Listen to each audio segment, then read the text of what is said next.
Halo Tribuners, selamat malam. Ada Nila Irda malam hari ini kembali. Kita ketemu lagi dalam program Tribun News Update Malam. Seperti biasanya berbagai informasi ya nantinya bakalan disuguhin sama aku, termasuk juga aku bakalan nge-recap nih Tribuners, apa aja sih yang sudah terjadi hari ini, ada pemberitaan apa aja, ada update informasi apa aja, baik dari isu nasional sampai dengan isu internasional, termasuk juga nanti akan diupdatein sama Nila Tribuners soal perkembangan reshuffle yang sore tadi sudah dilakukan ya oleh Presiden Prabowo Subianto dengan mengganti beberapa nama di kementeriannya dan menambah sosok-sosok baru untuk masuk dan ikut bekerja di kabinet. So, kita langsung mulai aja Tribuners ke informasi yang pertama. Tim gabungan dari Subdit Resmob di Treskrimum Polda Metro Jaya ini berhasil menemukan satu dari total 3 orang yang sebelumnya dilaporkan hilang setelah gelombang aksi unjuk rasa pecah pada akhir Agustus 2025. Sosok yang hilang ini, Tribuners, satu diantaranya yang pada akhirnya ditemukan adalah BPP alias Bima yang keberadaannya ternyata berada di Malang, Jawa Timur. BPP ini sebelumnya dilaporkan hilang oleh Komisi untuk Orang Hilang dan Korban atau Kontras beberapa waktu silam. Dari keterangan Kabid Humas Polda Metro Jaya, Brigjen Pol Ade Arisham Indradi ini membenarkan bahwa Bima ini ditemukan oleh tim gabungan Subdit Resmob di Treskrimum Polda Metro Jaya. Kabar hilangnya dari Bima ini, jadi ceritanya awalnya dilaporkan terakhir berkegiatan di Jakarta pada 29 Agustus hingga 31 Agustus 2025. Terakhir ada di Kuitang, Jakarta Pusat, Tribuners. Ini juga bertepatan dengan aksi demonstrasi besar yang sempat terjadi pada akhir Agustus kemarin. Dari hasil pendalaman diketahui kalau Bima ini kemudian pada tanggal 1 September pergi ke Tegal, Jawa Tengah menggunakan sepeda motor dari Jakarta menuju ke Tegal gitu ya. Sesampainya di Malang, Jawa Timur, setelah dari Tegal begitu ya Tribuners ya, BPP atau Bima ini kemudian pada tanggal 2 September ini menjual sepeda motornya dan keesokan harinya berangkat ke Malang, Jawa Timur menggunakan kereta api. Sesampainya di Malang, Jawa Timur, Bima ini kemudian memesan kamar hotel yaitu di Hotel Java Butik dari tanggal 3 September sampai dengan 5 September 2025 menggunakan sebuah aplikasi. Adapun aktivitas yang dilakukan di sana yaitu berjualan mainan Tribuners, dan mainannya adalah barongsai kecil begitu ya di dekat Klenteng di daerah Malang, Jawa Timur. BPP setelah ditemukan ini akhirnya dibawa ke Subdit Resmob di Treskrimum Polda Metro Jaya untuk dikonfirmasi lebih lanjut. BPP alias Bima ini masuk dalam daftar 3 orang yang dilaporkan hilang oleh Kontras akibat demonstrasi besar-besaran yang terjadi pada akhir Agustus lalu. Selain Bima yang kemudian ditemukan ini yang kemudian dikonfirmasi hilang Tribuners atas nama Muhammad Farhan Hamidan dan juga Reno Syahputra Dewo. Keduanya sampai sekarang masih belum terkonfirmasi keberadaannya, tapi dari laporan Kontras terakhir berada di kawasan Makobrimob Polda Metro Jaya di Kuitang, Jakarta Pusat. Next, kita masuk ke kabar selanjutnya Tribuners. Nama Ustadz Khalid Basalamah ini menjadi sorotan setelah diperiksa oleh KPK atas dugaan korupsi yang melibatkan Kementerian Agama. Dalam hal ini adalah dugaan korupsi haji Tribuners. Ustadz Basalamah ini sendiri merupakan owner ya dari PT Zahra Auto Mandiri atau Uhud Tour Tribuners. Setelah adanya kasus ini dikonfirmasi bahwa Ustadz Basalamah ini sudah mengembalikan uang ke KPK terkait dugaan korupsi dalam pengaturan kuota haji. Kasus dugaan korupsi penentuan kuota haji ini sendiri pada periode 2023 sampai dengan 2024 bermula dari kuota haji tambahan yang diberikan oleh Arab Saudi senilai 20.000 jemaah. Tapi kemudian diduga kuota tersebut adanya kong kali kong Tribuners di Kementerian Agama yang pada saat itu berada di bawah Menteri Agama Yakut Khalil Kaumas begitu ya, yang diduga membagi kuota ini secara merata, yaitu 50% untuk haji reguler sementara 50% lainnya untuk haji khusus. Padahal harusnya porsi terbanyaknya ada di haji reguler. Kasus ini juga sudah ditingkatkan ke tahap penyidikan, salah satunya nama yang terseret adalah Ustadz Khalid Basalamah Tribuners yang juga sudah diperiksa begitu ya, karena dalam pengakuannya Ustadz Khalid Basalamah ini mengaku mendapatkan tawaran dari PT Muhibah Mulia Wisata untuk menggunakan visa haji khusus dari kuota tambahan yang diklaim resmi dari Kementerian RI. Nah, sosok yang kemudian memintai Ustadz Basalamah tawaran ini adalah sosok bernama Ibnu Mas'ud yang merupakan komisaris PT Muhibah Mulia Wisata yang meminta biaya sebesar kurang lebih 1.000 US dollar per orang untuk 37 jemaah yang visanya belum diproses dengan dalih biaya jasa Tribuners. Ustadz Khalid juga mengaku terdesak karena ketika itu mendapatkan ancaman proses visa akan dihentikan kalau tidak membayar, sehingga hal tersebut akhirnya disetujui oleh Ustadz Khalid Basalamah dengan membayar senilai yang diminta oleh Ibnu Mas'ud ini. Setelah ibadah haji selesai, Ibnu Mas'ud sendiri mengembalikan sebagian uang, yakni kurang lebih 4.500 US dollar per jemaah untuk 118 orang plus 37.000 US dollar secara keseluruhan. Total Tribuners, Ustadz Khalid ini menerima kurang lebih 568.000 dolar dari praktik tersebut. Nah, Ustadz Khalid ini kemudian diperiksa sebagai saksi oleh KPK begitu ya, dan juga mengklaim dirinya merupakan korban penipuan dari PT Muhibah Mulia Wisata. Sejumlah uang juga sudah dikembalikan oleh Ustadz Khalid Basalamah, tapi berapa nominalnya Tribuners ini memang masih belum dikonfirmasi lebih pasti oleh KPK begitu ya, yang mana KPK hanya mengatakan bahwa uang yang dikembalikan oleh Ustadz Khalid Basalamah ini akan dilakukan secara bertahap, tidak sekaligus karena nominal uang yang juga cukup besar Tribuners. Meski belum bisa memastikan asal-usulnya, tapi KPK mengatakan bahwa uang yang dikembalikan Ustadz Khalid Basalamah ini diduga bersumber dari tindak pidana korupsi. Kita masuk ke kabar selanjutnya, Tribuners. Menteri Keuangan Purbaya Yudi Sadewa ini memberikan peringatan keras kepada kementerian-kementerian besar yang belum optimal dalam melakukan penyerapan anggaran Tribuners. Menurut Menkyu Purbaya, jika sampai akhir Oktober 2025 belanja kementerian ini belum bisa maksimal, maka anggaran tersebut akan ditarik kembali. Ia juga mengatakan bahwa niatnya ini sudah atas seizin Presiden Prabowo Subianto untuk melakukan kebijakan tersebut. Menurut Menkyu Purbaya, anggaran yang diambil lagi ini nantinya akan dialihkan kepada program-program yang bisa langsung bermanfaat kepada masyarakat. Ia pun menegaskan tidak boleh ada anggaran di kementerian yang menganggur begitu saja, Tribuners. Dari keterangannya, Pak Purbaya ini juga sempat merespon soal pandangan yang membandingkan dirinya dengan sosok Menkyu terdahulu, yaitu Ibu Sri Mulyani Indrawati. Sejumlah pakar ekonomi ini kan menilai ya, ibarat bermain bola, kebijakan fiskal Purbaya ini dinilai lebih menerapkan strategi marketing, sementara Sri Mulyani nyaman dengan strategi bertahan. Purbaya sendiri kemudian mengatakan apa yang dilakukan saat ini merupakan usaha untuk menjalankan kebijakan fiskal yang baik, yang mana ia juga mendorong anggaran yang sudah terencana ini agar bisa dihabiskan atau digunakan untuk keperluan-keperluan tertentu.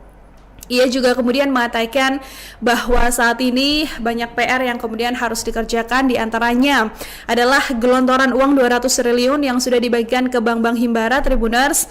Menkyu Purbaya juga kemudian memberikan PR besar kepada para dirut bank-bank tersebut untuk kemudian bisa menggunakan dana tersebut agar nantinya bisa berpengaruh juga pada berputarnya roda perekonomian di tanah air.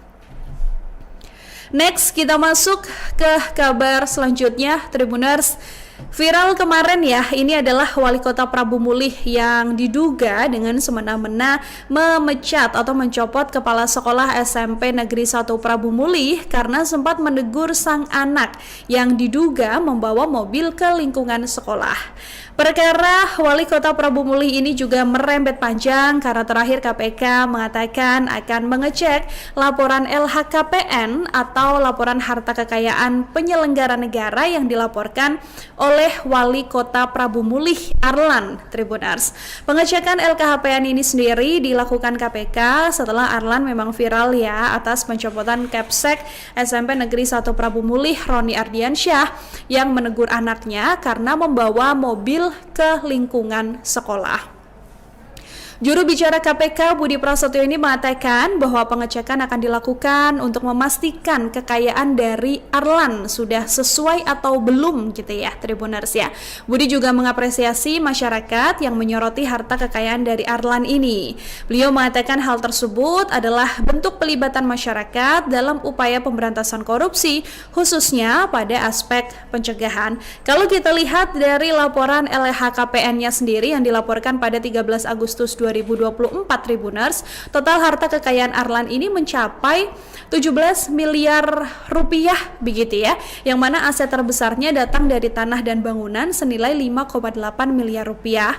Dia juga tercatat punya 18 bidang tanah dan bangunan yang tersebar di Prabu Mulih, Ogan Ilir, Sumatera Selatan.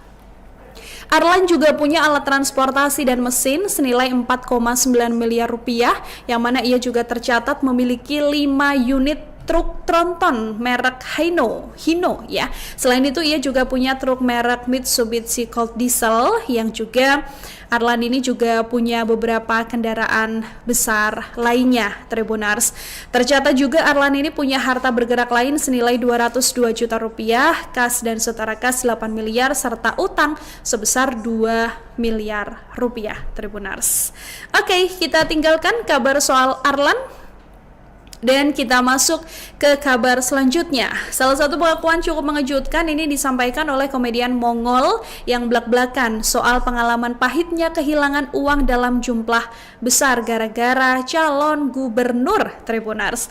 Mongol ini pernah meminjamkan uang senilai 53 miliar rupiah ke seorang calon gubernur, tapi sampai sekarang dana tersebut tidak pernah kembali.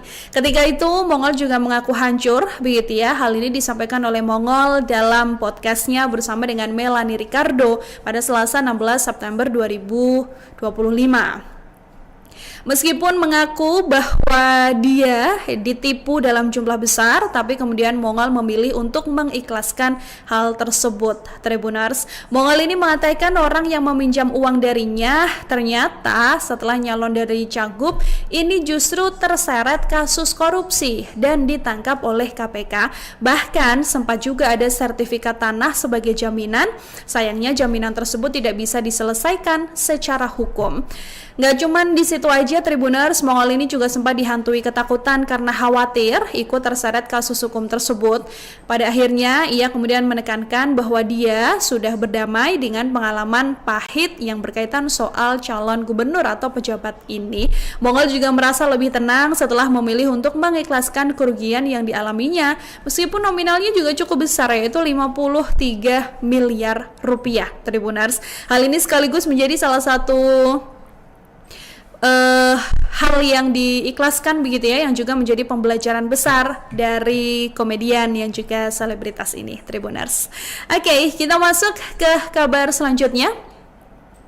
Komisi untuk Orang Hilang dan Korban Tindak Kekerasan atau Kontras ini memberikan tanggapan keras atas pernyataan Menteri Hak Asasi Manusia atau HAM Natalius Pigai yang merespon laporan orang hilang dalam demonstrasi Agustus 2025. Koordinator Kontras Dimas Bagus Arya sendiri mengatakan bahwa Menteri HAM belum paham soal konteks menyeluruh dari istilah penghilangan paksa yang disampaikan oleh Kontras. Dimas juga mengatakan bahwa penghilangan paksa ini tidak hanya sebatas penangkapan atau penculikan, tapi tindakan ini juga bisa melibatkan penyangkalan terhadap keberadaan korban serta pembatasan akses bantuan hukum. Menurut Kontras, ciri-ciri ini terlihat dalam kasus orang hilang setelah demonstrasi Agustus 2025 Tribuners. Dimas ini juga menilai bahwa Hilangnya sejumlah warga berkaitan dengan operasi penangkapan besar-besaran yang diduga dilakukan oleh aparat. Kontras sendiri melaporkan bahwa sudah ada 3 orang yang dinyatakan hilang setelah demonstrasi yang terjadi pada Agustus 2025. Di antaranya adalah Bima Permana Putra yang diketahui pada akhirnya ditemukan Tribuners di Malang, Jawa Timur, tapi 2 orang lainnya yang masih hilang adalah Muhammad Farhan Hamid dan juga Reno Syahputrodewo. Nah, menanggapi orang hilang ini, Menteri HAM Natalius Pigai sebelumnya menilai bahwa rasa-rasanya terlalu dini jika langsung menyebut bahwa orang-orang ini adalah orang hilang, karena Pigai berpendapat ada kemungkinan ketiga orang tersebut memang belum kembali ke rumah karena adanya rasa panik Tribuners dan sengaja bersembunyi. Menurutnya, istilah yang lebih tepat adalah belum terlihat atau belum kembali ke rumah, bukan langsung disebut adanya penghilangan paksa. Pigai juga menambahkan keberadaan mereka berpeluang segera terungkap juga, begitu ya, Tribuners ya, dan juga akan terlacak mengingat lokasi terakhir yang memang diketahui di Jakarta. Pigai juga menegaskan Kementerian HAM akan meminta kepolisian untuk menelusuri keberadaan dari 3 orang tersebut. Ia pun mengimbau kepada Kontras dan juga semua pihak untuk bersabar menunggu hasil penyelidikan dari aparat. Kita masuk ke kabar selanjutnya. Tribuners, upaya sejumlah purnawirawan TNI yang tergabung dalam Forum Purnawirawan Prajurit TNI yang mendorong adanya pemakzulan terhadap Wakil Presiden Gibran Rakabuming Raka sampai sekarang belum juga mendapatkan tanggapan resmi dari Presiden Prabowo Subianto dan juga DPR. Hal ini disampaikan oleh mantan Danjen Kopassus Majen TNI Purnawirawan Sunarko dalam kanal YouTube Abraham Samad Speak Up yang memang membahas adanya wewenang DPR dalam tuntutan pemakzulan Wakil Presiden ini. Ia mengatakan dalam surat tuntutan yang dikirimkan kepada Presiden Prabowo dan juga DPR ini memang berisi 8 poin tuntutan. Salah satu poinnya adalah soal pemakzulan dari Mas Gibran Rakabuming Raka. Surat tersebut Sunarko mengatakan sudah dikirim sebanyak 2 kali sejak akhir Februari 2025, tapi ternyata sampai sekarang juga belum mendapatkan tanggapan resmi dari legislatif maupun Presiden Prabowo Subianto. Pihak Sunarko sendiri melakukan deklarasi terbuka pada 17 April untuk menyuarakan kembali tuntutan tersebut karena tidak adanya tindak lanjut Tribuners. Tapi diakuinya juga sampai sekarang belum ada hal resmi yang disampaikan. Meski terbaru ia melihat sudah ada beberapa di antara tuntutan yang mulai dikerjakan begitu ya oleh Presiden Republik Indonesia. Tapi kemudian Sunarko ini melihat bahwa isu soal pemakzulan dari Mas Gibran sama sekali tidak tersentuh. Sunarko yang membenarkan pernyataan mantan Ketua KPK Abraham Samad ini mengenai dugaan Sunarko sendiri terkait hadirnya gelombang demonstrasi besar yang menuntut untuk membubarkan DPR, yang mana Sunarko menilai hal ini diduga sengaja diciptakan untuk mengalihkan perhatian publik dari pemakzulan Gibran dan upaya untuk membatalkan pemakzulan tersebut. Jadi menurut Sunarko Tribuners, upaya demonstrasi besar ini seolah-olah sengaja diteriakannya adalah untuk membubarkan DPR agar tidak bisa memakzulkan Mas Gibran. Sunarko juga kemudian bersikeras bahwa Gibran ini tidak layak menjadi wakil presiden karena proses pencalonannya yang memang melanggar konstitusi. Forum Purnawirawan sekarang ini juga sudah menunjuk ahli begitu ya, yaitu pakar telematika Roy Suryo untuk kemudian menyelidiki soal akun Fufu Fafa, termasuk yang terbaru adalah soal ijazah dari Mas Gibran Rakabuming Raka. Kita masuk Tribuners ke kabar selanjutnya. Sosok Ratu Tisha Destria ini trending topik di X ya, setelah Erick Thohir sendiri resmi di reshuffle dan sekarang bukan lagi Menteri BUMN tapi merupakan Menpora. Tribuners, yang kemudian menjadi pertanyaan adalah jika Erick Thohir ini adalah Menpora, siapa nantinya yang akan menggantikan posisi Erick Thohir sebagai Ketua Umum PSSI? Hal itulah yang kemudian menjadi salah satu diskusi di sosial media X Tribuners hingga nama Ratu Tisha ini trending di X, begitu kan, yang disebut salah satu sosok yang berpotensi untuk bisa menjabat sebagai Ketua Umum PSSI. Hal ini juga berkaitan soal perombakan besar-besaran yang dilakukan oleh struktur organisasi PSSI. Tribuners, beberapa posisi strategis di tubuh komite ini juga mengalami pergantian, termasuk Ratu Tisha Destria yang sebelumnya ini dicopot dari jabatannya sebagai Ketua Komite Teknis dan juga Pengembangan, begitu ya, dari konferensi pers yang dilakukan oleh Erick Thohir sehari sebelumnya, yaitu pada Selasa 16 September 2025. Tribuners, kalau kita lihat, Ratu Tisha ini sendiri bukan sosok baru dalam dunia sepak bola nasional karena dia telah berkontribusi dalam berbagai posisi penting termasuk Sekretaris Jenderal PSSI dan Wakil Ketua Umum 2. Tapi di balik jabatan-jabatan ini, Tisha punya latar belakang pendidikan dan pengalaman akademis yang juga cukup unik, salah satunya menjadikannya menjadi salah satu perempuan paling berpengaruh dalam sepak bola Indonesia. Ratu Tisha ini sendiri menamatkan studinya di Institut Teknologi Bandung atau ITB dengan mengambil jurusan matematika. Selama di ITB dia juga aktif berpartisipasi dalam bidang olahraga khususnya bola. Tribuners, Tisha ini kemudian lulus dari ITB dan langsung diterima bekerja di perusahaan energi global Schlumberger yang mana ia ditempatkan di berbagai negara seperti Mesir, Amerika Serikat, Inggris hingga Tiongkok. Di sela karir profesionalnya ini, Tisha juga tidak berhenti mengembangkan diri karena dia kemudian mengikuti berbagai seminar sepak bola internasional di berbagai negara, mulai Jepang, Belgia hingga Denmark, yang mana dari pengalaman ini ia mengenal FIFA Master Program, sebuah program pendidikan bergengsi yang disponsori oleh FIFA. Tribuners, ia juga kemudian kembali ke Indonesia dan menerapkan ilmunya di berbagai aspek sepak bola nasional. Ratu Tisha ini dipercaya sebagai Direktur Kompetisi Indonesia Soccer Championship pada 2016 dan sukses menyelenggarakan turnamen tersebut di tengah kekosongan liga. Ia juga kemudian diangkat menjadi Sekretaris Jenderal PSSI dan Wakil Ketua Umum PSSI. Dan kini namanya trending di X Tribuners dan digadang-gadang begitu ya, berpotensi untuk menggantikan kursi yang berkemungkinan akan ditinggalkan oleh Erick Thohir yang sekarang menjabat sebagai Menpora.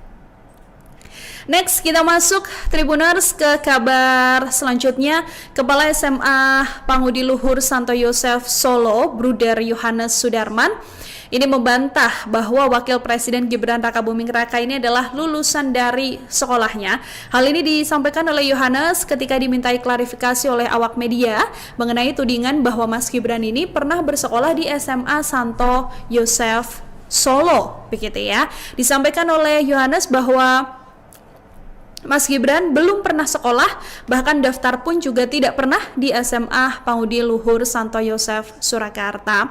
Hal ini berdasarkan bukti dan data-data yang diakuinya sudah tercatat dalam pendataan siswa. Yohanes juga mengatakan kalau ia siap memberikan kesaksian di pengadilan untuk kepentingan bangsa dan negara apabila nanti diminta oleh pengadilan. Tapi ia sendiri belum menerima surat pemanggilan dari pengadilan, termasuk membaca atau mendengar berita terkait. Yohanes sendiri meminta pihak-pihak yang mempermasalahkan ijazah Mas Gibran untuk mencari data di sekolah lain yang disebutkan oleh penggugat ini. Ia kemudian berharap agar bisa segera selesai persoalan yang dialami oleh Mas Gibran. Yohanes ini juga mengatakan penggugat ijazah Mas Gibran juga belum pernah datang ke SMA Santo Yosef Solo untuk memintai keterangan dari pihaknya. Yohanes sendiri mengaku begitu ya, baru mengetahui kabar ini dari berbagai media Tribuners. Hal ini setelah Mas Gibran digugat ke Pengadilan Negeri Jakarta Pusat, yang mana dalam petitum gugatan perdata yang diajukan warga bernama Subhan Palal ini, Tribuners, Mas Gibran ini diminta membayar ganti rugi senilai 125 triliun rupiah karena ijazah SMA-nya, karena Mas Gibran ini bersekolah di luar negeri. Sementara dalam aturan undang-undang pemilu yang dinarasikan oleh Subhan Palal ini, SMA yang bisa untuk dipakai Wapres untuk mencalonkan diri ini adalah setara SLT atau SMA yang ada di Indonesia.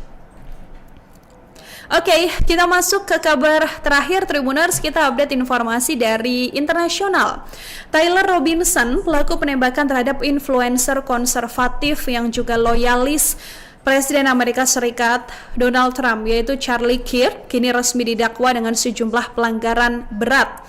Penembakan ini sendiri sebelumnya dilakukan oleh pelaku ketika Kirk ini sedang mengisi acara di Universitas Utah Valley pada Rabu 10 September 2025.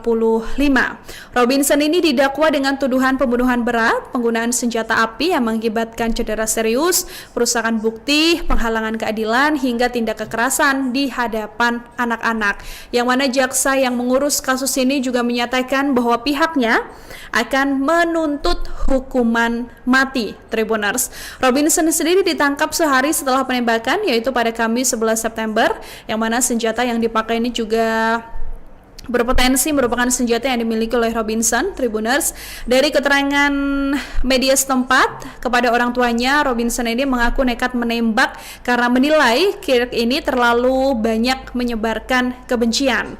Dalam dokumen dakwaan sendiri, Robinson ini mengatakan bahwa terlalu banyak kejahatan yang disampaikan oleh Kirk atau loyalis Donald Trump ini. Tribuners, meskipun sampai sekarang pernyataan dari Robinson ini belum sepenuhnya jelas begitu ya, karena belum masuk dalam pendalaman di pengadilan. Penyidik sendiri mencatat belakangan Robinson ini dekat dengan teman sekamarnya yang sedang menjalani transisi gender serta menunjukkan kecenderungan politik kepada Kirk, yang merupakan hal yang diduga menjadi salah satu motif dari penembakan tersebut. Tribuners, dari hari penembakan ini Robinson juga sempat meninggalkan pesan di bawah keyboard komputernya begitu ya, yang mana ia menuliskan catatan bahwa dirinya berkesempatan untuk mengalahkan Charlie Kirk dan kemudian akan mengambil kesempatan tersebut dengan melakukan penembakan terhadap loyalis Donald Trump.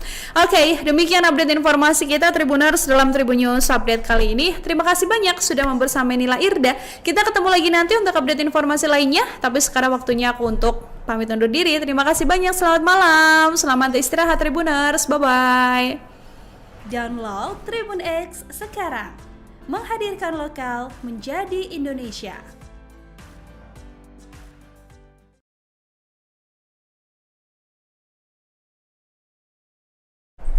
Halo Tribuners, selamat malam. Ada Nila Irda malam hari ini kembali. Kita ketemu lagi dalam program Tribun News Update malam. Seperti biasanya berbagai informasi ya nantinya bakalan disuguhin sama aku, termasuk juga aku bakalan nge-recap nih Tribuners, apa aja sih yang sudah terjadi hari ini, ada pemberitaan apa aja, ada update informasi apa aja, baik dari isu nasional sampai dengan isu internasional, termasuk juga nanti akan diupdatein sama Nila Tribuners soal perkembangan reshuffle yang sore tadi sudah dilakukan ya oleh Presiden Prabowo Subianto dengan mengganti beberapa nama di kementeriannya dan menambah sosok-sosok baru untuk masuk dan ikut bekerja di kabinet. So, kita langsung mulai aja Tribuners ke informasi yang pertama. Tim gabungan dari Subdit Resmob di Treskrimum Polda Metro Jaya ini berhasil menemukan satu dari total 3 orang yang sebelumnya dilaporkan hilang setelah gelombang aksi unjuk rasa pecah pada akhir Agustus 2025.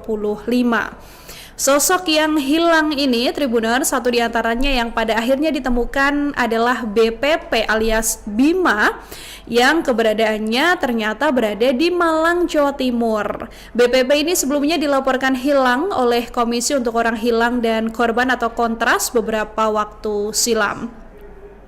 Dari keterangan Kabid Humas Polda Metro Jaya, Brigjen Pol Ade Arisham Indradi ini membenarkan bahwa Bima ini ditemukan oleh tim gabungan Subdit Resmob di Treskrimum Polda Metro Jaya. Kabar hilangnya dari Bima ini, jadi ceritanya awalnya dilaporkan terakhir berkegiatan di Jakarta pada 29 Agustus hingga 31 Agustus 2025.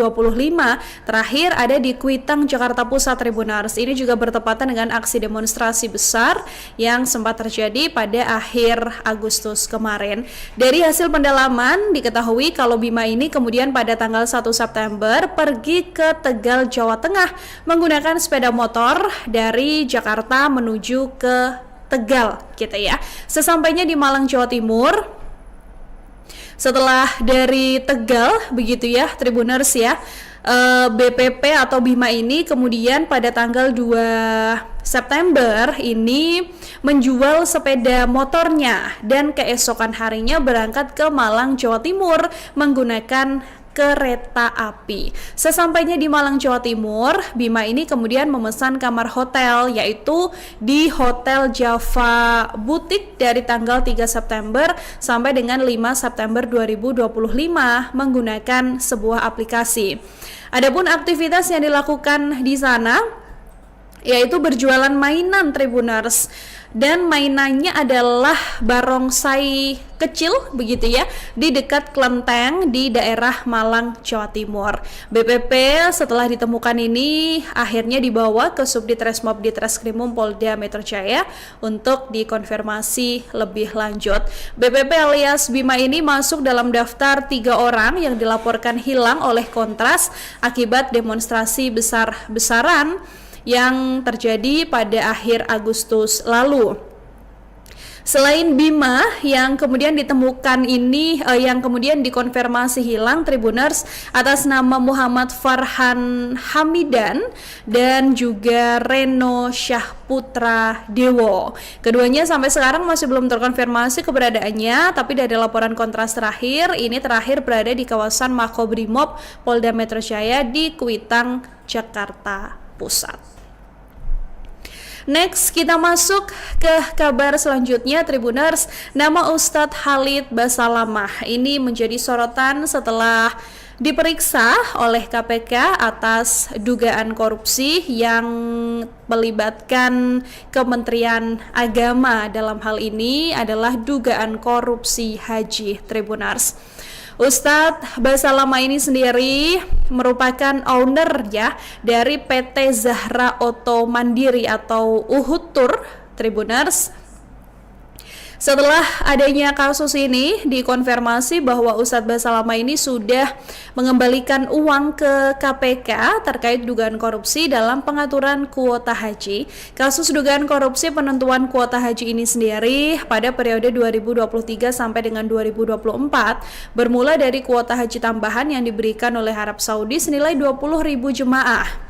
Tapi kemudian diduga kuota tersebut adanya kong kali kong Tribuners di Kementerian Agama yang pada saat itu berada di bawah Menteri Agama Yakut Haulil Kaumas begitu ya, yang diduga membagi kuota ini secara merata yaitu 50% untuk haji reguler sementara 50% lainnya untuk haji khusus, padahal harusnya porsi terbanyaknya ada di haji reguler.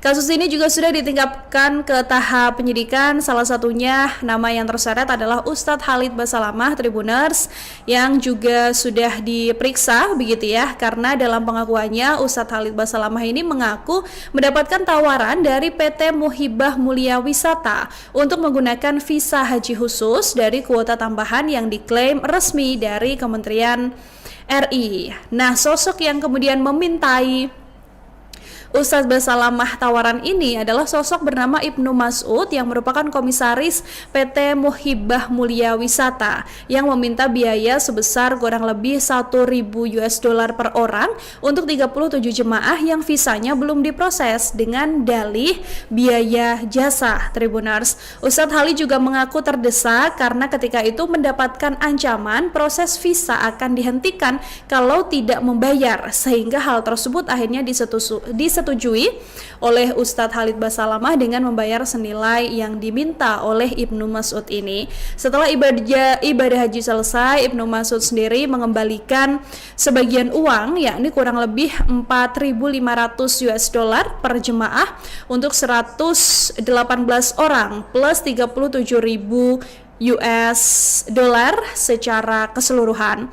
Total Tribuners, Ustadz Khalid ini menerima kurang lebih 568.000 dolar dari praktik tersebut. Nah, Ustadz Khalid ini kemudian diperiksa sebagai saksi oleh KPK begitu ya, dan juga mengklaim dirinya merupakan korban penipuan dari PT Muhibah Mulia Wisata.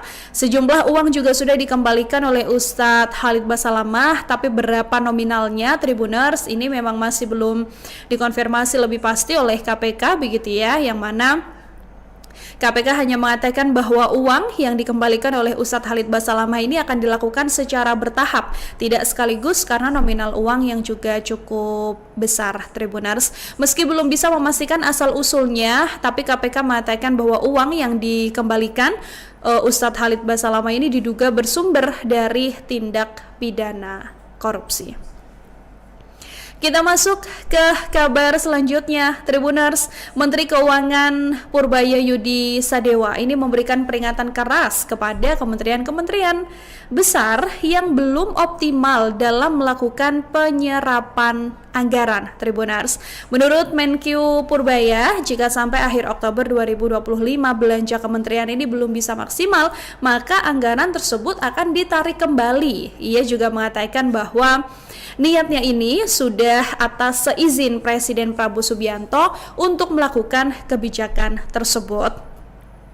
Menurut Menkyu Purbaya, anggaran yang diambil lagi ini nantinya akan dialihkan kepada program-program yang bisa langsung bermanfaat kepada masyarakat. Ia pun menegaskan tidak boleh ada anggaran di kementerian yang menganggur begitu saja, Tribuners. Dari keterangannya, Pak Purbaya ini juga sempat merespon soal pandangan yang membandingkan dirinya dengan sosok Menkyu terdahulu, yaitu Ibu Sri Mulyani Indrawati. Sejumlah pakar ekonomi ini kan menilai ibarat bermain bola, kebijakan fiskal Purbaya ini dinilai lebih menerapkan strategi marketing, sementara Sri Mulyani nyaman dengan strategi bertahan. Purbaya sendiri kemudian mengatakan apa yang dilakukan saat ini merupakan usaha untuk menjalankan kebijakan fiskal yang baik, yang mana ia juga mendorong anggaran yang sudah terencana ini agar bisa dihabiskan atau digunakan untuk keperluan-keperluan tertentu.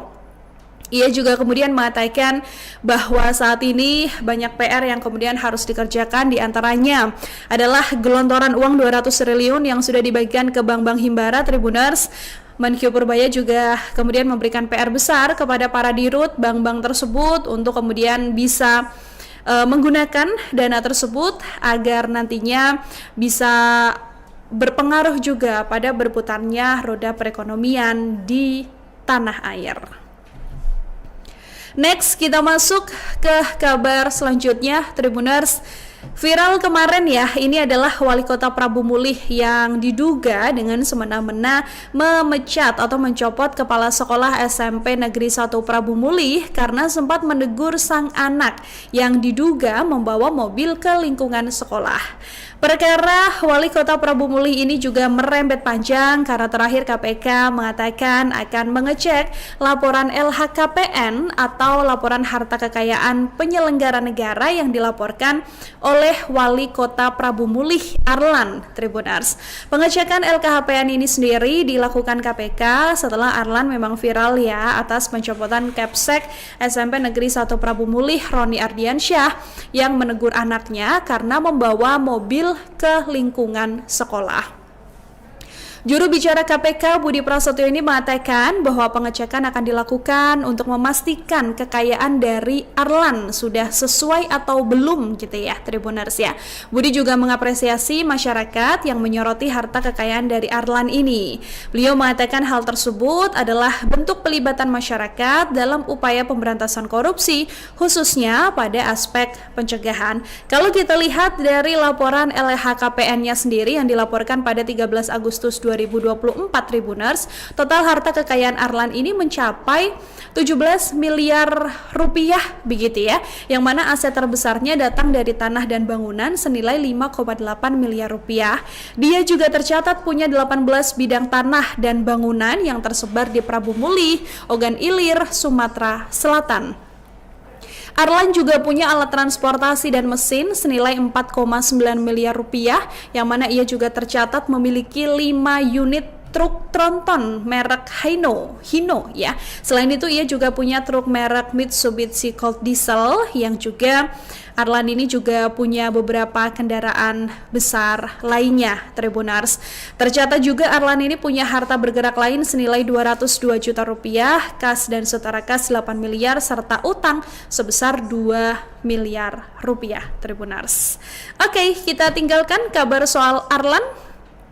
Dan kita masuk ke kabar selanjutnya. Salah satu pengakuan cukup mengejutkan ini disampaikan oleh komedian Mongol yang blak-blakan soal pengalaman pahitnya kehilangan uang dalam jumlah besar gara-gara calon gubernur Tribuners.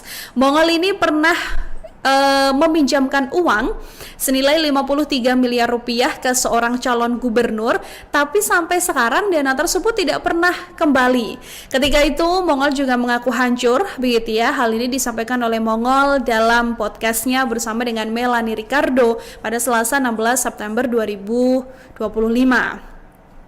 Meskipun mengaku bahwa dia ditipu dalam jumlah besar, tapi kemudian Mongol memilih untuk mengikhlaskan hal tersebut. Tribuners, Mongol ini mengatakan orang yang meminjam uang darinya ternyata setelah nyalon dari Cagup ini justru terseret kasus korupsi dan ditangkap oleh KPK. Bahkan sempat juga ada sertifikat tanah sebagai jaminan. Sayangnya jaminan tersebut tidak bisa diselesaikan secara hukum. Nggak cuman di situ aja Tribuners, Mongol ini juga sempat dihantui ketakutan karena khawatir ikut terseret kasus hukum tersebut. Pada akhirnya ia kemudian menekankan bahwa dia sudah berdamai dengan pengalaman pahit yang berkaitan soal calon gubernur atau pejabat ini. Mongol juga merasa lebih tenang setelah memilih untuk mengikhlaskan kerugian yang dialaminya, meskipun nominalnya juga cukup besar, yaitu 53 miliar rupiah. Tribuners, hal ini sekaligus menjadi salah satu hal yang diikhlaskan begitu ya, yang juga menjadi pembelajaran besar dari komedian yang juga selebritas ini, Tribuners. Oke, kita masuk ke kabar selanjutnya. Komisi untuk Orang Hilang dan Korban Tindak Kekerasan atau Kontras ini memberikan tanggapan keras atas pernyataan Menteri Hak Asasi Manusia atau HAM Natalius Pigai yang merespon laporan orang hilang dalam demonstrasi Agustus 2025. Koordinator Kontras Dimas Bagus Arya sendiri mengatakan bahwa Menteri HAM belum paham soal konteks menyeluruh dari istilah penghilangan paksa yang disampaikan oleh Kontras. Dimas juga mengatakan bahwa penghilangan paksa ini tidak hanya sebatas penangkapan atau penculikan, tapi tindakan ini juga bisa melibatkan penyangkalan terhadap keberadaan korban serta pembatasan akses bantuan hukum. Menurut Kontras, ciri-ciri ini terlihat dalam kasus orang hilang setelah demonstrasi Agustus 2025. Tribuners, Dimas ini juga menilai bahwa hilangnya sejumlah warga berkaitan dengan operasi penangkapan besar-besaran yang diduga dilakukan oleh aparat. Kontras sendiri melaporkan bahwa sudah ada 3 orang yang dinyatakan hilang setelah demonstrasi yang terjadi pada Agustus 2025. Di antaranya adalah Bima Permana Putra yang diketahui pada akhirnya ditemukan Tribuners di Malang, Jawa Timur, tapi 2 orang lainnya yang masih hilang adalah Muhammad Farhan Hamid dan juga Reno Syahputrodewo. Nah, menanggapi orang hilang ini, Menteri HAM Natalius Pigai sebelumnya menilai bahwa rasa-rasanya terlalu dini jika langsung menyebut bahwa orang-orang ini adalah orang hilang, karena Pigai berpendapat ada kemungkinan ketiga orang tersebut memang belum kembali ke rumah karena adanya rasa panik, Tribuners, dan sengaja bersembunyi. Menurutnya, istilah yang lebih tepat adalah belum terlihat atau belum kembali ke rumah, bukan langsung disebut adanya penghilangan paksa. Pigai juga menambahkan keberadaan mereka berpeluang segera terungkap juga begitu ya, Tribuners ya, dan juga akan terlacak mengingat lokasi terakhir yang memang diketahui di Jakarta. Pigai juga menegaskan Kementerian HAM akan meminta kepolisian untuk menelusuri keberadaan dari 3 orang tersebut. Ia pun mengimbau kepada Kontras dan juga semua pihak untuk bersabar menunggu hasil penyelidikan dari aparat. Kita masuk ke kabar selanjutnya, Tribuners. Upaya sejumlah purnawirawan TNI yang tergabung dalam Forum Purnawirawan Prajurit TNI yang mendorong adanya pemakzulan terhadap Wakil Presiden Gibran Rakabuming Raka sampai sekarang belum juga mendapatkan tanggapan resmi dari Presiden Prabowo Subianto dan juga DPR. Hal ini disampaikan oleh mantan Danjen Kopassus Majen TNI Purnawirawan Sunarko dalam kanal YouTube Abraham Samad Speak Up yang memang membahas adanya wewenang DPR dalam tuntutan pemakzulan Wakil Presiden ini. Ia mengatakan dalam surat tuntutan yang dikirimkan kepada Presiden Prabowo dan juga DPR ini memang berisi 8 poin tuntutan, salah satu poinnya adalah soal pemakzulan dari Mas Gibran Rakabuming Raka. Surat tersebut Sunarko mengatakan sudah dikirim sebanyak 2 kali sejak akhir Februari 2025, tapi ternyata sampai sekarang juga belum mendapatkan tanggapan resmi dari legislatif maupun Presiden Prabowo Subianto. Pihak Sunarko sendiri melakukan deklarasi terbuka pada 17 April untuk menyuarakan kembali tuntutan tersebut karena tidak adanya tindak lanjut Tribuners. Tapi diakuinya juga sampai sekarang belum ada hal resmi yang disampaikan. Meski terbaru ia melihat sudah ada beberapa di antara tuntutan yang mulai dikerjakan begitu ya oleh Presiden Republik Indonesia. Tapi kemudian Sunarko ini melihat bahwa isu soal pemakzulan dari Mas Gibran sama sekali tidak tersentuh. Sunarko yang membenarkan pernyataan mantan Ketua KPK Abraham Samad ini mengenai dugaan Sunarko sendiri terkait hadirnya gelombang demonstrasi besar yang menuntut untuk membubarkan DPR, yang mana Sunarko menilai hal ini diduga sengaja diciptakan untuk mengalihkan perhatian publik dari pemakzulan Gibran dan upaya untuk membatalkan pemakzulan tersebut. Jadi menurut Sunarko Tribuners, upaya demonstrasi besar ini seolah-olah sengaja diteriakannya adalah untuk membubarkan DPR agar tidak bisa memakzulkan Mas Gibran. Sunarko juga kemudian bersikeras bahwa Gibran ini tidak layak menjadi wakil presiden karena proses pencalonannya yang memang melanggar konstitusi. Forum Purnawirawan sekarang ini juga sudah menunjuk ahli begitu ya, yaitu pakar telematika Roy Suryo untuk kemudian menyelidiki soal akun Fufufafa, termasuk yang terbaru adalah soal ijazah dari Mas Gibran Rakabuming Raka. Kita masuk Tribuners ke kabar selanjutnya.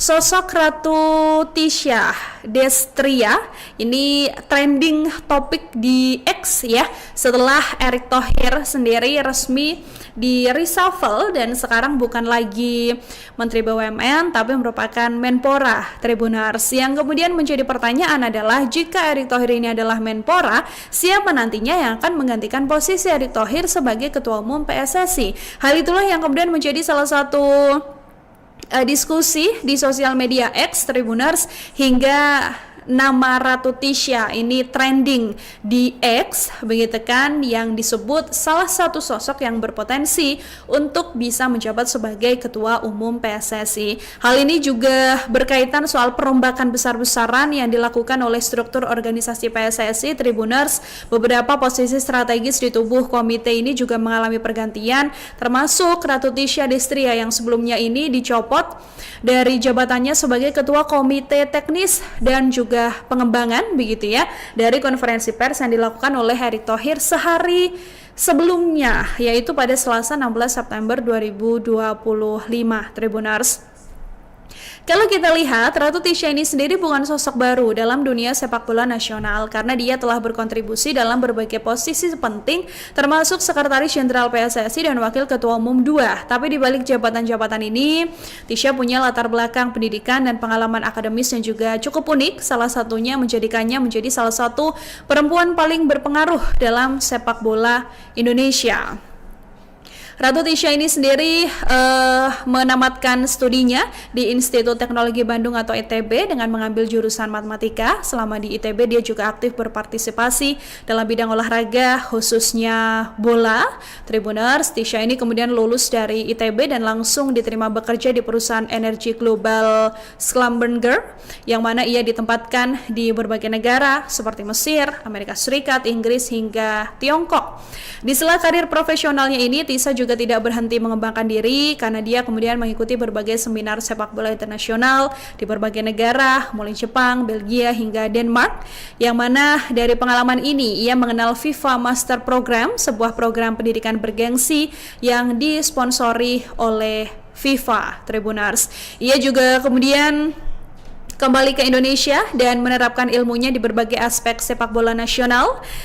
Ratu Tisha ini dipercaya sebagai Direktur Kompetisi Indonesia Soccer Championship pada 2016 dan sukses menyelenggarakan turnamen tersebut di tengah kekosongan liga. Ia juga kemudian diangkat menjadi Sekretaris Jenderal PSSI dan Wakil Ketua Umum PSSI. Dan kini namanya trending di X Tribuners dan digadang-gadang begitu ya, berpotensi untuk menggantikan kursi yang berkemungkinan akan ditinggalkan oleh Erick Thohir yang sekarang menjabat sebagai Menpora. Next, kita masuk Tribuners ke kabar selanjutnya. Kepala SMA Pangudi Luhur Santo Yosef Solo, Bruder Yohanes Sudarman, ini membantah bahwa Wakil Presiden Gibran Rakabuming Raka ini adalah lulusan dari sekolahnya. Hal ini disampaikan oleh Yohanes ketika dimintai klarifikasi oleh awak media mengenai tudingan bahwa Mas Gibran ini pernah bersekolah di SMA Santo Yosef Solo, begitu ya. Disampaikan oleh Yohanes bahwa Mas Gibran belum pernah sekolah, bahkan daftar pun juga tidak pernah di SMA Pangudi Luhur Santo Yosef Surakarta. Hal ini berdasarkan bukti dan data-data yang diakuinya sudah tercatat dalam pendataan siswa. Yohanes juga mengatakan kalau ia siap memberikan kesaksian di pengadilan untuk kepentingan bangsa dan negara apabila nanti diminta oleh pengadilan. Tapi ia sendiri belum menerima surat pemanggilan dari pengadilan, termasuk membaca atau mendengar berita terkait. Yohanes sendiri meminta pihak-pihak yang mempermasalahkan ijazah Mas Gibran untuk mencari data di sekolah lain yang disebutkan oleh penggugat ini. Ia kemudian berharap agar bisa segera selesai persoalan yang dialami oleh Mas Gibran. Yohanes ini juga mengatakan penggugat ijazah Mas Gibran juga belum pernah datang ke SMA Santo Yosef Solo untuk memintai keterangan dari pihaknya. Yohanes sendiri mengaku begitu ya, baru mengetahui kabar ini dari berbagai media Tribuners. Hal ini setelah Mas Gibran digugat ke Pengadilan Negeri Jakarta Pusat, yang mana dalam petitum gugatan perdata yang diajukan warga bernama Subhan Palal ini, Tribuners, Mas Gibran ini diminta membayar ganti rugi senilai 125 triliun rupiah karena ijazah SMA-nya, karena Mas Gibran ini bersekolah di luar negeri. Sementara dalam aturan undang-undang pemilu yang dinarasikan oleh Subhan Palal ini, SMA yang bisa untuk dipakai Wapres untuk mencalonkan diri ini adalah setara SLT atau SMA yang ada di Indonesia. Oke, kita masuk ke kabar terakhir Tribuners. Kita update informasi dari internasional. Tyler Robinson, pelaku penembakan terhadap influencer konservatif yang juga loyalis Presiden Amerika Serikat Donald Trump, yaitu Charlie Kirk, kini resmi didakwa dengan sejumlah pelanggaran berat. Penembakan ini sendiri sebelumnya dilakukan oleh pelaku ketika Kirk ini sedang mengisi acara di Universitas Utah Valley pada Rabu 10 September 2025. Robinson ini didakwa dengan tuduhan pembunuhan berat, penggunaan senjata api yang mengakibatkan cedera serius, perusakan bukti, penghalangan keadilan, hingga tindak kekerasan di hadapan anak-anak. Yang mana jaksa yang mengurus kasus ini juga menyatakan bahwa pihaknya akan menuntut hukuman mati. Tribuners, Robinson sendiri ditangkap sehari setelah penembakan, yaitu pada Kamis 11 September, yang mana senjata yang dipakai ini juga berpotensi merupakan senjata yang dimiliki oleh Robinson. Tribuners, dari keterangan media setempat kepada orang tuanya, Robinson ini mengaku nekat menembak karena menilai Kirk ini terlalu banyak menyebarkan kebencian. Dalam dokumen dakwaan sendiri, Robinson ini mengatakan bahwa terlalu banyak kejahatan yang disampaikan oleh Kirk atau loyalis Donald Trump ini, Tribuners, meskipun sampai sekarang pernyataan dari Robinson ini belum sepenuhnya jelas begitu ya, karena belum masuk dalam pendalaman di pengadilan.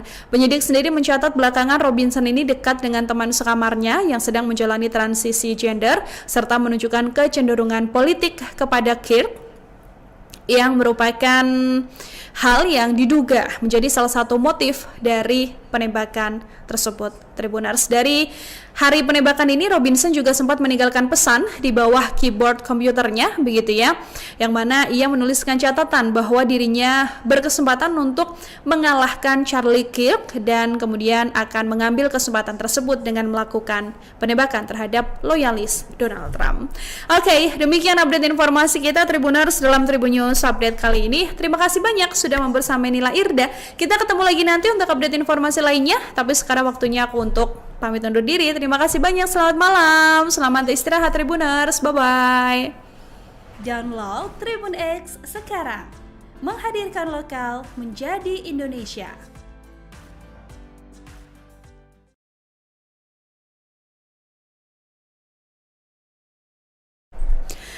Tribuners, selamat malam.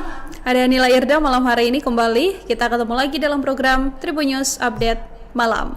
Seperti biasanya berbagai informasi ya, nantinya bakalan disuguhin sama aku, termasuk juga aku bakalan nge-recap nih.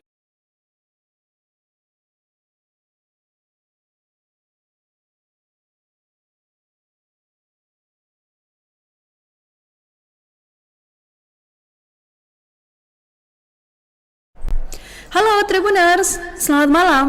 Ada Nila Irda malam hari ini kembali. Kita ketemu lagi dalam program Tribun News Update Malam. Seperti biasanya berbagai informasi ya, nantinya bakalan disuguhin sama aku, termasuk juga aku bakalan nge-recap nih Tribuners, apa aja sih yang sudah terjadi hari ini, ada pemberitaan apa aja, ada update informasi apa aja, baik dari isu nasional sampai dengan isu internasional, termasuk juga nanti akan diupdatein sama Nila Tribuners soal perkembangan reshuffle yang sore tadi sudah dilakukan ya oleh Presiden Prabowo Subianto dengan mengganti beberapa nama di kementeriannya dan menambah sosok-sosok baru untuk masuk dan ikut bekerja di kabinet. So, kita langsung mulai aja Tribuners ke informasi yang pertama. Tim gabungan dari Subdit Resmob di Treskrimum Polda Metro Jaya ini berhasil menemukan satu dari total 3 orang yang sebelumnya dilaporkan hilang setelah gelombang aksi unjuk rasa pecah pada akhir Agustus 2025. Sosok yang hilang ini, Tribuners, satu diantaranya yang pada akhirnya ditemukan adalah BPP alias Bima yang keberadaannya ternyata berada di Malang, Jawa Timur. BPP ini sebelumnya dilaporkan hilang oleh Komisi untuk Orang Hilang dan Korban atau Kontras beberapa waktu silam. Dari keterangan Kabid Humas Polda Metro Jaya, Brigjen Pol Ade Arisham Indradi ini membenarkan bahwa Bima ini ditemukan oleh tim gabungan Subdit Resmob di Treskrimum Polda Metro Jaya. Kabar hilangnya dari Bima ini, jadi ceritanya awalnya dilaporkan terakhir berkegiatan di Jakarta pada 29 Agustus hingga 31 Agustus 2025. Terakhir ada di Kuitang, Jakarta Pusat, Tribuners. Ini juga bertepatan dengan aksi demonstrasi besar yang sempat terjadi pada akhir Agustus kemarin. Dari hasil pendalaman diketahui kalau Bima ini kemudian pada tanggal 1 September pergi ke Tegal, Jawa Tengah menggunakan sepeda motor dari Jakarta menuju ke Tegal gitu ya. Sesampainya di Malang, Jawa Timur, setelah dari Tegal begitu ya Tribuners ya, BPP atau Bima ini kemudian pada tanggal 2 September ini menjual sepeda motornya dan keesokan harinya berangkat ke Malang, Jawa Timur menggunakan kereta api. Sesampainya di Malang, Jawa Timur, Bima ini kemudian memesan kamar hotel yaitu di Hotel Java Butik dari tanggal 3 September sampai dengan 5 September 2025 menggunakan sebuah aplikasi.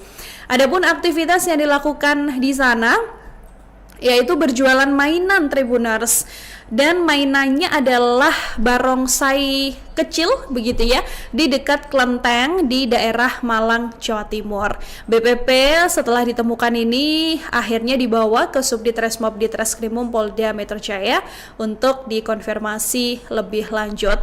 BPP alias Bima ini masuk dalam daftar 3 orang yang dilaporkan hilang oleh Kontras akibat demonstrasi besar-besaran yang terjadi pada akhir Agustus lalu. Selain Bima yang kemudian ditemukan ini yang kemudian dikonfirmasi hilang Tribuners atas nama Muhammad Farhan Hamidan dan juga Reno Syahputra Dewo. Keduanya sampai sekarang masih belum terkonfirmasi keberadaannya, tapi dari laporan Kontras terakhir berada di kawasan Makobrimob Polda Metro Jaya di Kuitang, Jakarta Pusat. Next, kita masuk ke kabar selanjutnya Tribuners. Nama Ustadz Khalid Basalamah ini menjadi sorotan setelah diperiksa oleh KPK atas dugaan korupsi yang melibatkan Kementerian Agama. Dalam hal ini adalah dugaan korupsi haji Tribuners. Ustadz Basalamah ini sendiri merupakan owner ya dari PT Zahra Auto Mandiri atau Uhud Tour Tribuners. Setelah adanya kasus ini dikonfirmasi bahwa Ustadz Basalamah ini sudah mengembalikan uang ke KPK terkait dugaan korupsi dalam pengaturan kuota haji. Kasus dugaan korupsi penentuan kuota haji ini sendiri pada periode 2023 sampai dengan 2024 bermula dari kuota haji tambahan yang diberikan oleh Arab Saudi senilai 20.000 jemaah.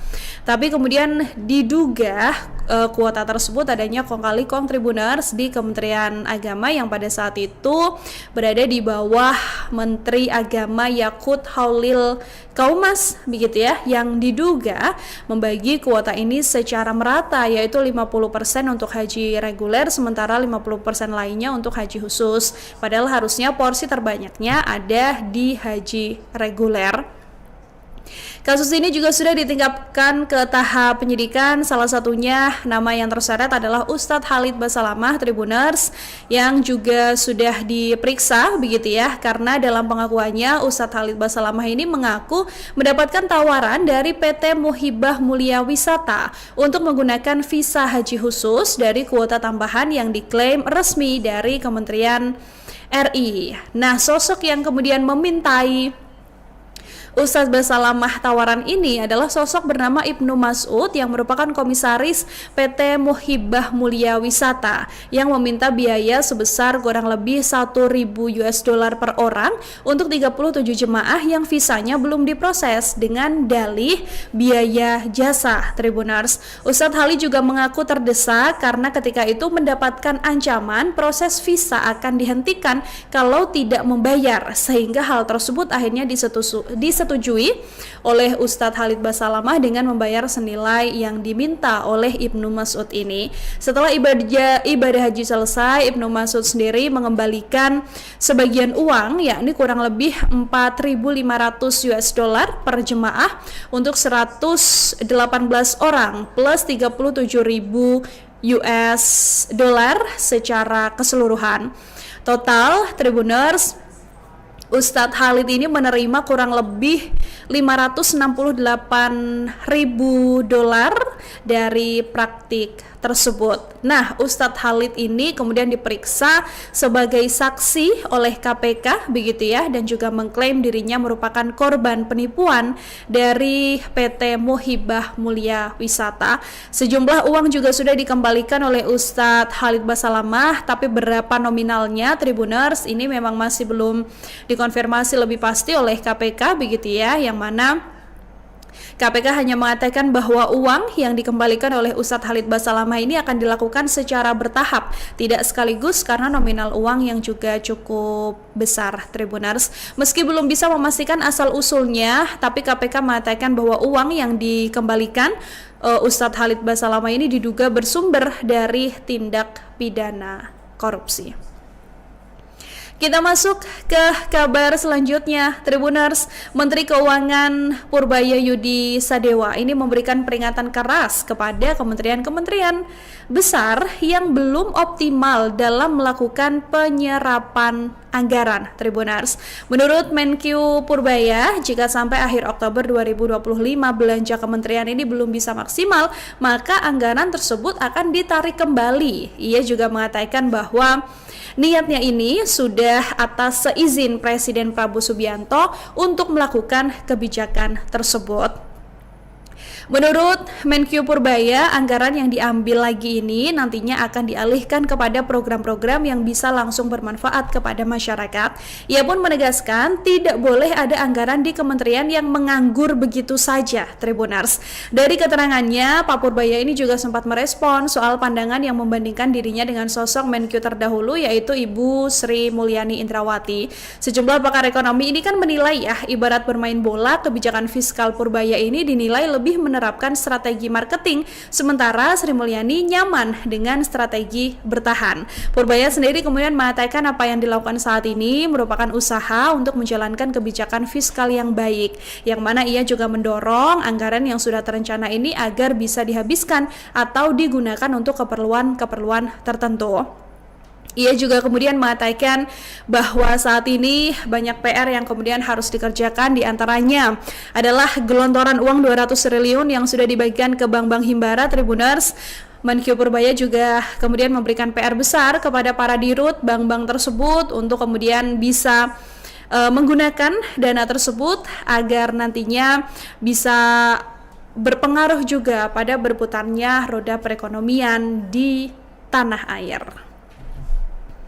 Next, kita masuk ke kabar selanjutnya, Tribuners. Viral kemarin ya, ini adalah Wali Kota Prabu Mulih yang diduga dengan semena-mena memecat atau mencopot Kepala Sekolah SMP Negeri 1 Prabu Mulih karena sempat menegur sang anak yang diduga membawa mobil ke lingkungan sekolah.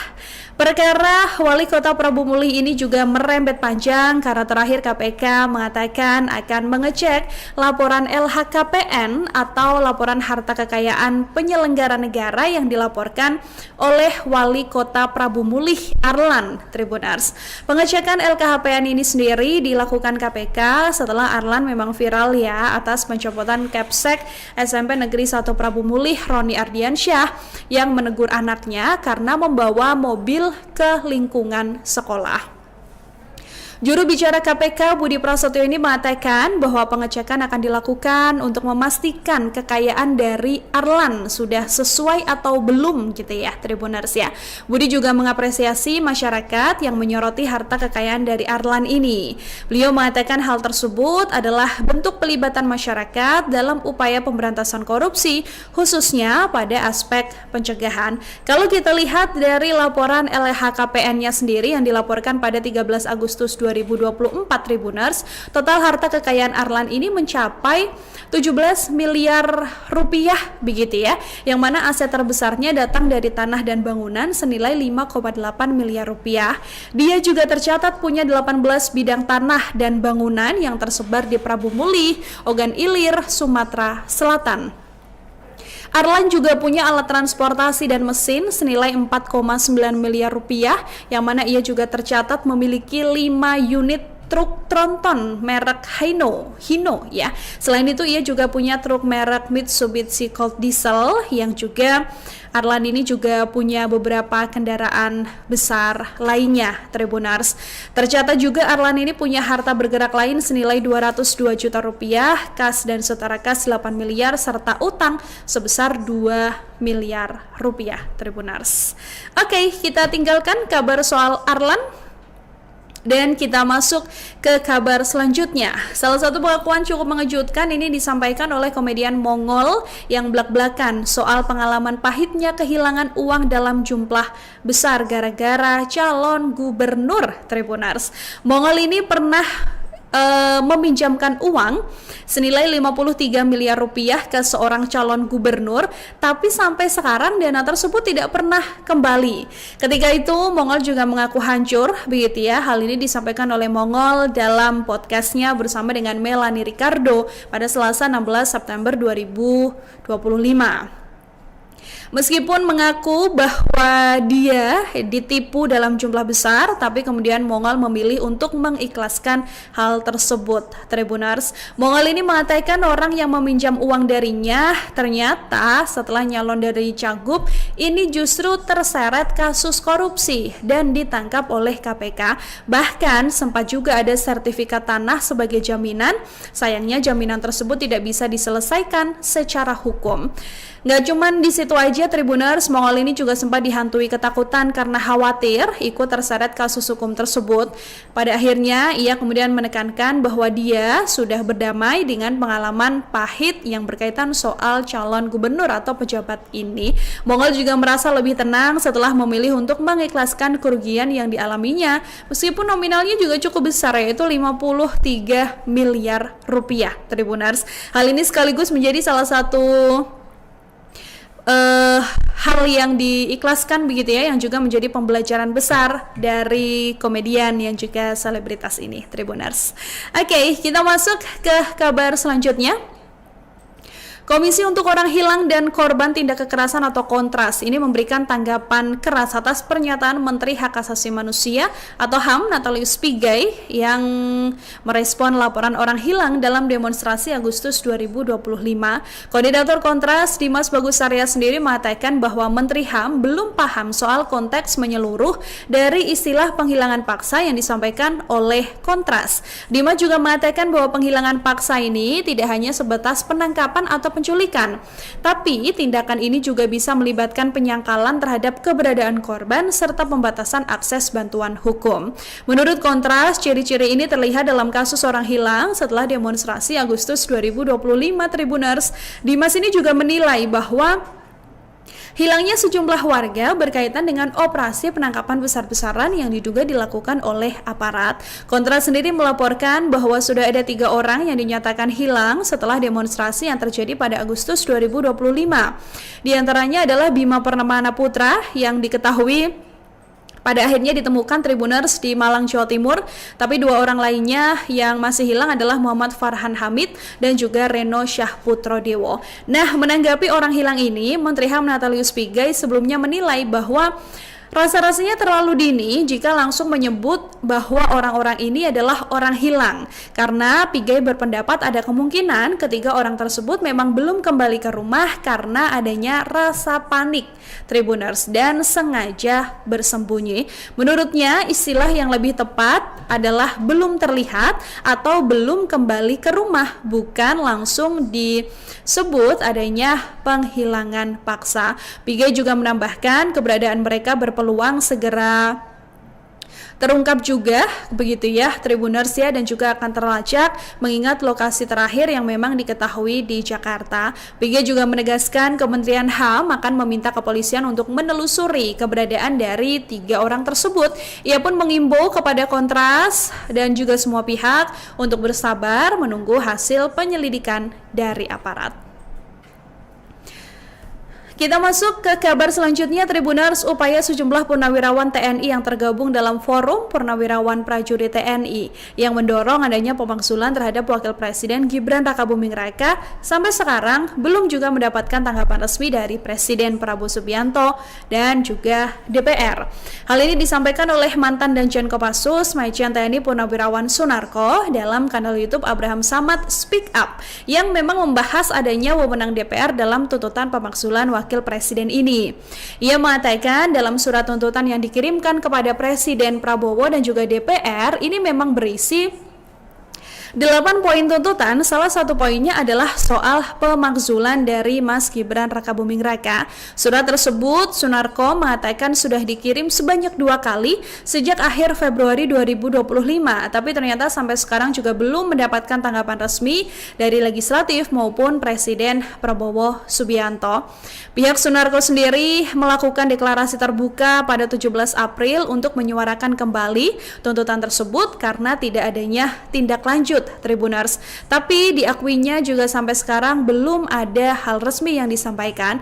Meski terbaru ia melihat sudah ada beberapa di antara tuntutan yang mulai dikerjakan begitu ya oleh Presiden Republik Indonesia. Tapi kemudian Sunarko ini melihat bahwa isu soal pemakzulan dari Mas Gibran sama sekali tidak tersentuh. Sunarko yang membenarkan pernyataan mantan Ketua KPK Abraham Samad ini mengenai dugaan Sunarko sendiri terkait hadirnya gelombang demonstrasi besar yang menuntut untuk membubarkan DPR, yang mana Sunarko menilai hal ini diduga sengaja diciptakan untuk mengalihkan perhatian publik dari pemakzulan Gibran dan upaya untuk membatalkan pemakzulan tersebut. Jadi menurut Sunarko Tribuners, upaya demonstrasi besar ini seolah-olah sengaja diteriakannya adalah untuk membubarkan DPR agar tidak bisa memakzulkan Mas Gibran. Sunarko juga kemudian bersikeras bahwa Gibran ini tidak layak menjadi wakil presiden karena proses pencalonannya yang memang melanggar konstitusi. Forum Purnawirawan sekarang ini juga sudah menunjuk ahli begitu ya, yaitu pakar telematika Roy Suryo untuk kemudian menyelidiki soal akun Fufufafa, termasuk yang terbaru adalah soal ijazah dari Mas Gibran Rakabuming Raka. Kita masuk Tribuners ke kabar selanjutnya.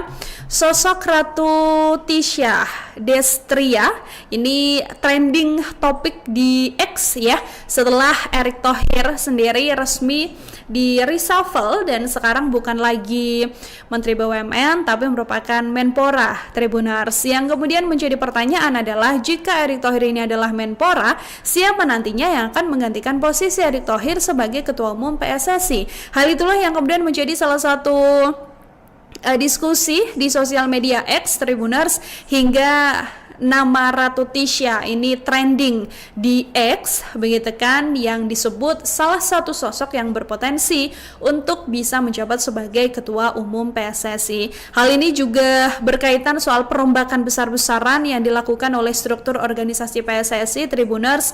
Beberapa posisi strategis di tubuh komite ini juga mengalami pergantian, termasuk Ratu Tisha Destria yang sebelumnya ini dicopot dari jabatannya sebagai Ketua Komite Teknis dan juga Pengembangan, begitu ya, dari konferensi pers yang dilakukan oleh Erick Thohir sehari sebelumnya, yaitu pada Selasa 16 September 2025 Tribuners.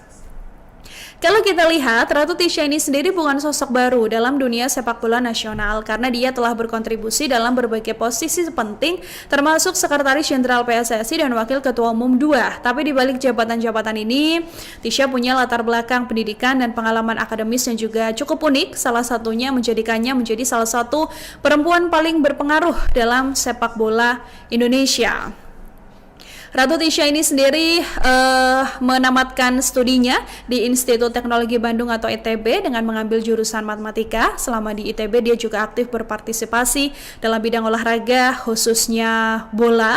Tribuners, Tisha ini kemudian lulus dari ITB dan langsung diterima bekerja di perusahaan energi global Schlumberger, yang mana ia ditempatkan di berbagai negara seperti Mesir, Amerika Serikat, Inggris hingga Tiongkok.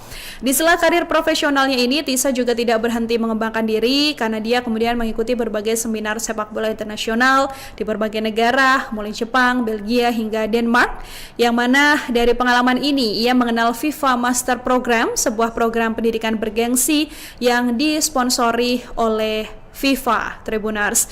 Ia juga kemudian kembali ke Indonesia dan menerapkan ilmunya di berbagai aspek sepak bola nasional.